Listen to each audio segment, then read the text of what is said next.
Robson is with us to talk about how content is shaping up, especially for B2B organizations.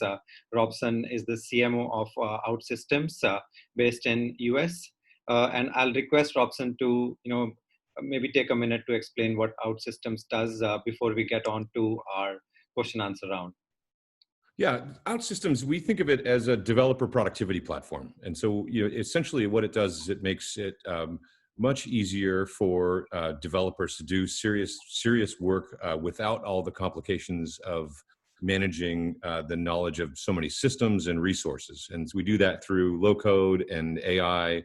And what we find is OutSystem developers are able to deliver even the most complex projects in a few days or a few weeks, where it might take you months or even years on some of the traditional platforms. Great. So let's get started. So let me ask a very, very basic question. When it comes to content and marketing, both of them often go hand in hand, especially for B2B organizations because of the sales cycles. They're pretty long. So how do you envisage the role of content at OutSystems? Well, I think about content as the driver of a relationship with the customer. I think the sales and when it works really well is based upon a conversation, and that conversation allows a customer to both see inside to a vendor's thought process and culture and ideology, but it also allows a vendor like us to ask the right questions and to to level set with a prospect on what we're trying to accomplish and really match. And so I think content really is the strategic backbone of that conversation, and content can take so many forms. But broadly, the notion that we can be authentic and have a real dialogue with people, to me, is what's going to really differentiate us from other companies in the market. And do you see it going beyond marketing, or has it already gone beyond marketing? Oh, yeah. It's interesting. The companies at some level, I think of content coming from marketing, but when you watch user behavior in shopping, we study so much the behavior of customers as they try to understand our product, and what they think of as content maybe doesn't come from the marketing department. They spend time in our support logs, looking at what other customers might be having challenges with. They go to our community forums and they ask questions and they have a dialogue with that, and they ultimately try the product. And I think that's at trying to piece together the combination of those things in a way that feels natural is really, I think, is really the project. And so thinking about content as the things that published out of the marketing system onto the website or the blog or anything like that is, it doesn't completely tell the story. And what we see so much is a need or even an opportunity to turn the company inside out. Take the questions people ask our support team, take the topics that are most interesting in our user forums, and use those as the topics that we cover. And and in doing so, I think there's just a lot of surface area that we can talk about with people. Sure. So now, if we compare this with the B2C counterparts, and most of the content is seen as marketing content or content for marketing, do you think that B2B organizations are ahead of the curve when it comes to using content for marketing or content in general as compared to B2C world?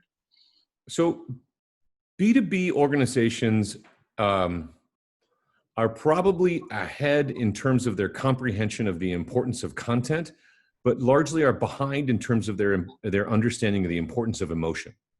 And I would say that this is probably the thing that's least well understood in B2B marketing departments is the emotional nature of a customer's purchase. It's when you buy something that maybe costs thousands or hundreds of thousands or millions of dollars. If you think about some of these big technology purchases, that's a very personal kind of a commitment that you make. And it impacts you at a really fundamental level inside your company. If you buy something, buy a big system like a database, or commit to a cloud provider, or buy something like our product, or even an expense reporting system, all of the people you work with are going to use it. And so if it doesn't work, all your colleagues are going to know that you bought the wrong thing, and if it doesn't work and you spend a lot of money on it, you might not get promoted, you might not get recognized in your company. And so there is a tremendous amount riding on these purchase decisions at an emotional level, at a risk management level.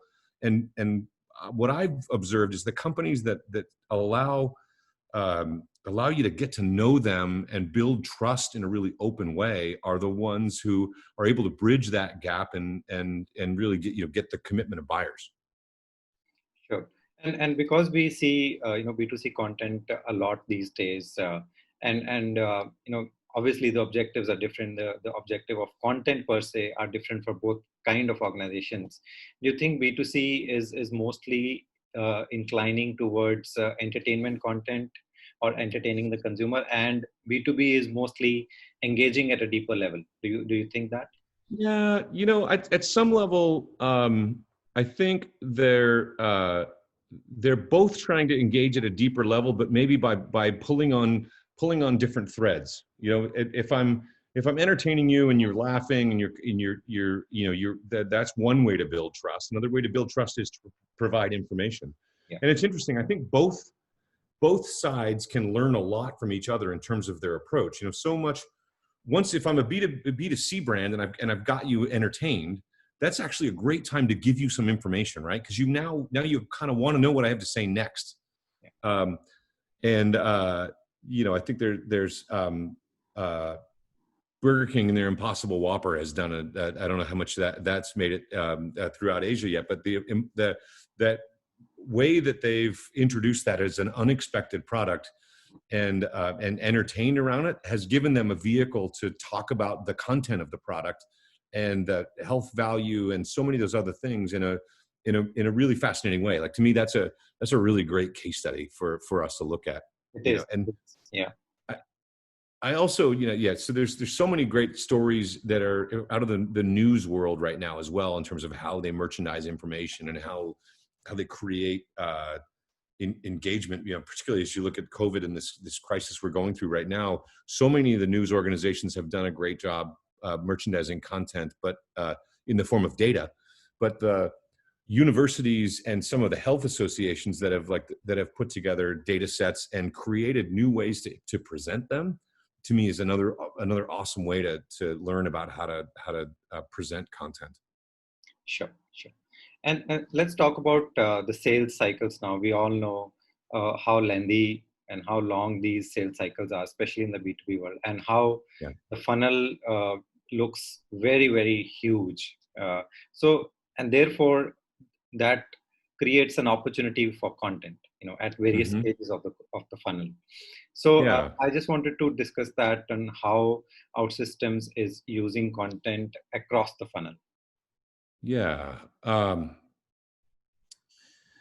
The funnel is a really interesting place to test so the modern buyer is very much because of content is in charge, right? They can find out so much about you and your product through so many different channels without talking to you, that content is almost it's almost your first sales rep.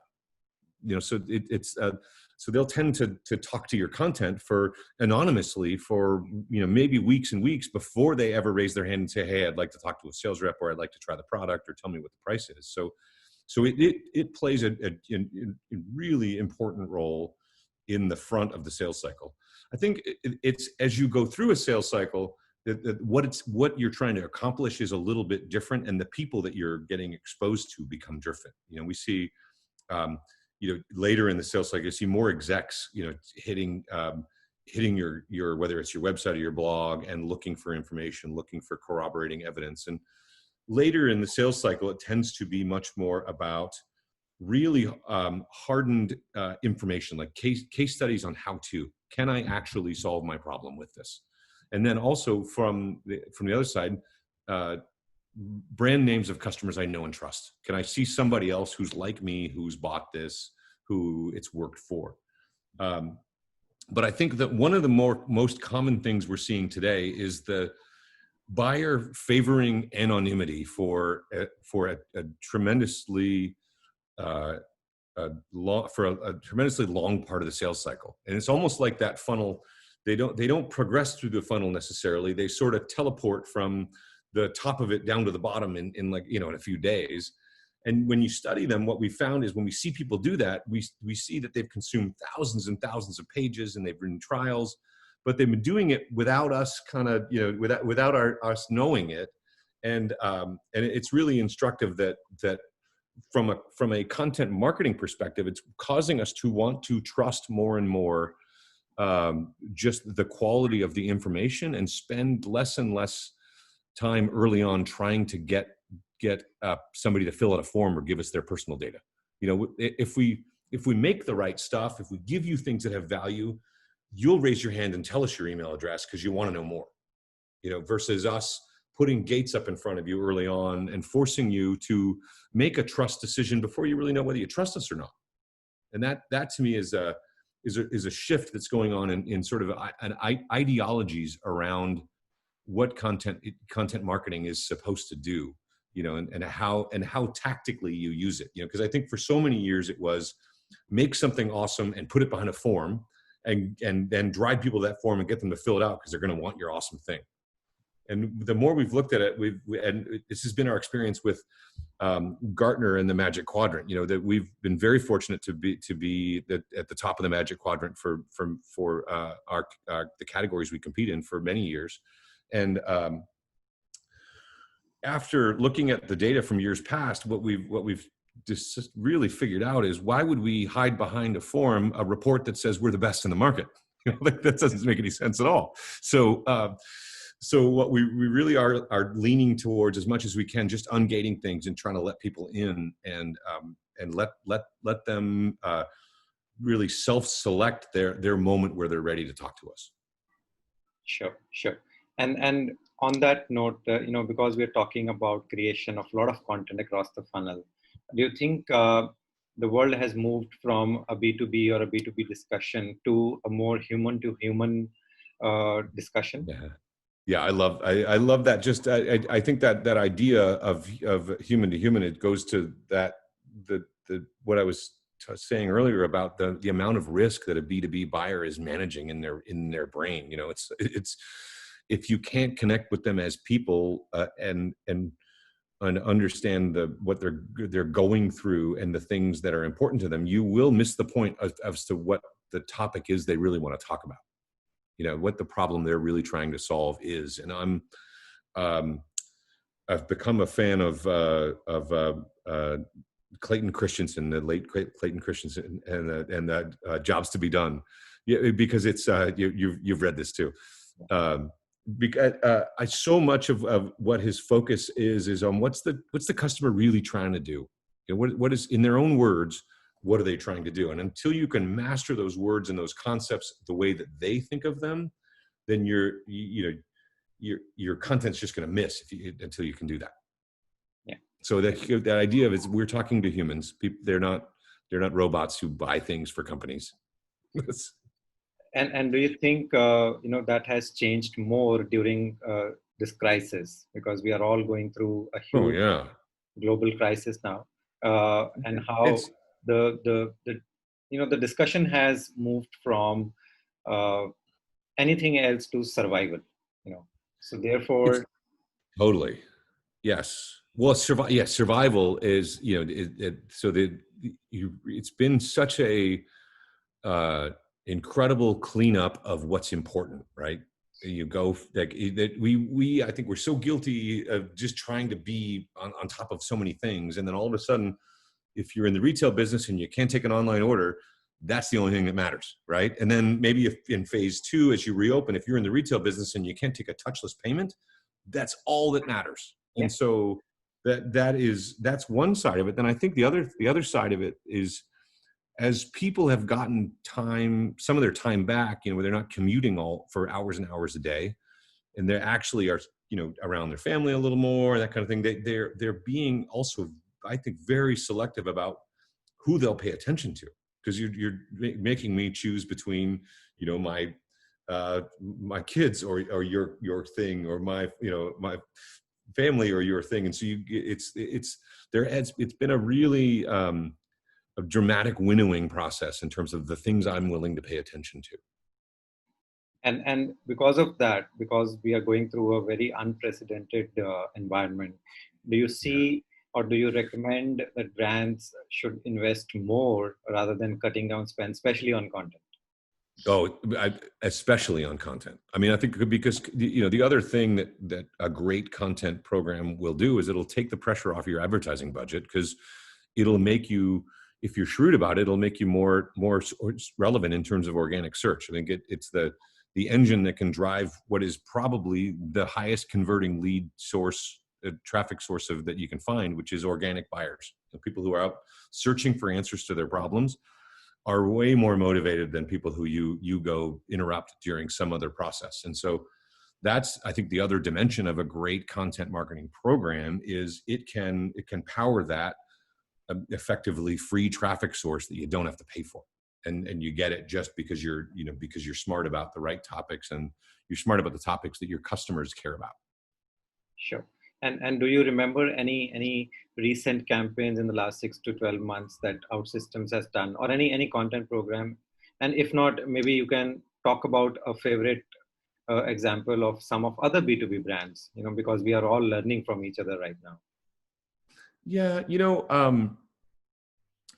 I think that there's a few things that are on my kind of inspiration list of have you seen this? Stripe has historically done this developer coefficient study, which I think is it's a great piece of research that they have merchandised really well historically. I think it's a really nice piece of work. As I said about the COVID research, I see, Johns Hopkins University, so many of these data presentations as really, really interesting case studies. The thing that has been most on my mind, and it's not B2B, is I don't know if you watched the Black Mirror Bandersnatch.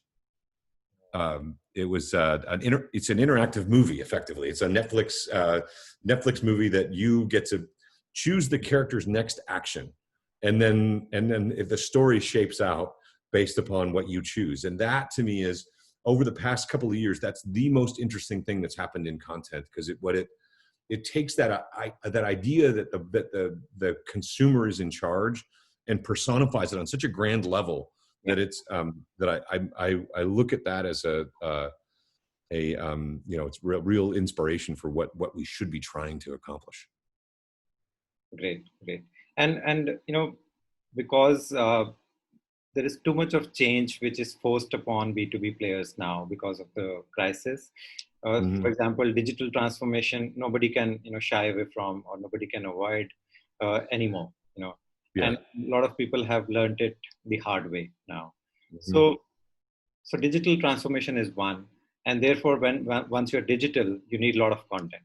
So therefore, what do you advise for such organizations who are about to start their content journey, or trying to scale their content journey after some bit of experimentation?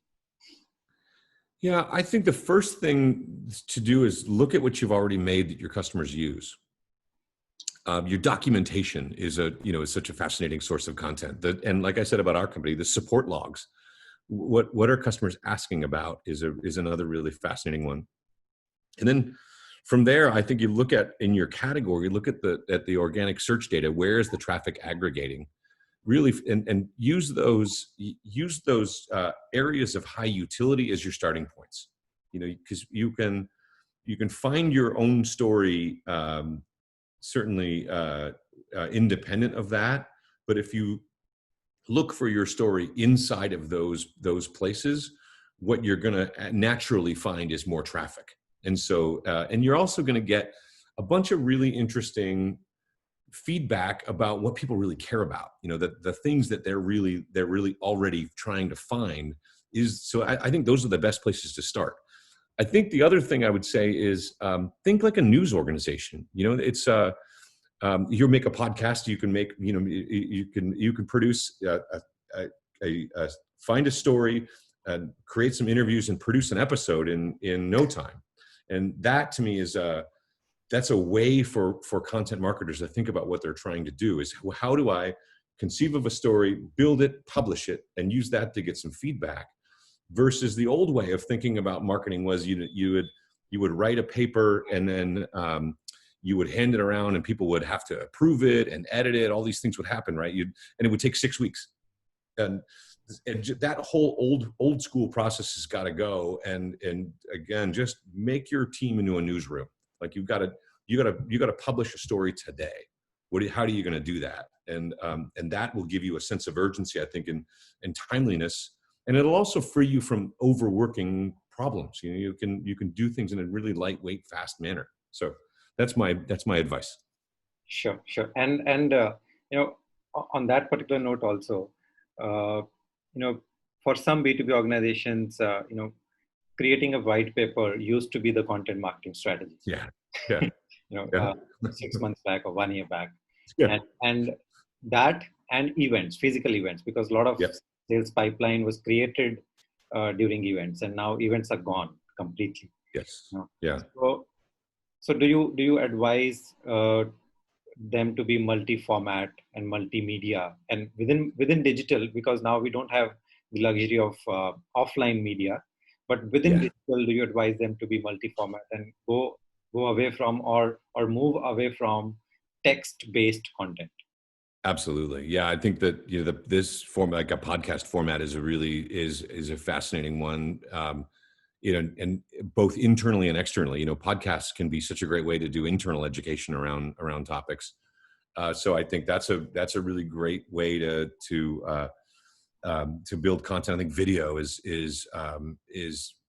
super important. I think the one thing that we are going to experiment with soon is live broadcasting, and that's another one that I'm excited to try and kind of see how we create a format that works.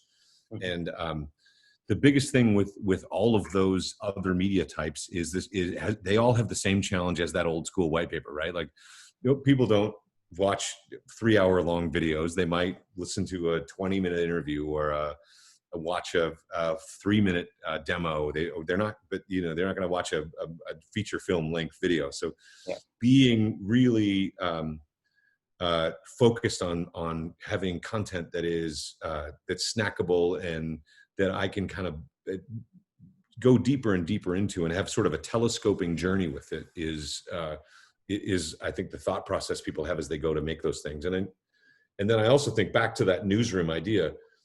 Make videos, make podcasts, make stuff that you can make right now, that doesn't take you 6, 8, 12 weeks to make. Because you think 12 weeks ago was the whole world was an entirely different place. Like if you started a project 12 weeks ago, it's probably irrelevant now, right? It's not like everything's changed.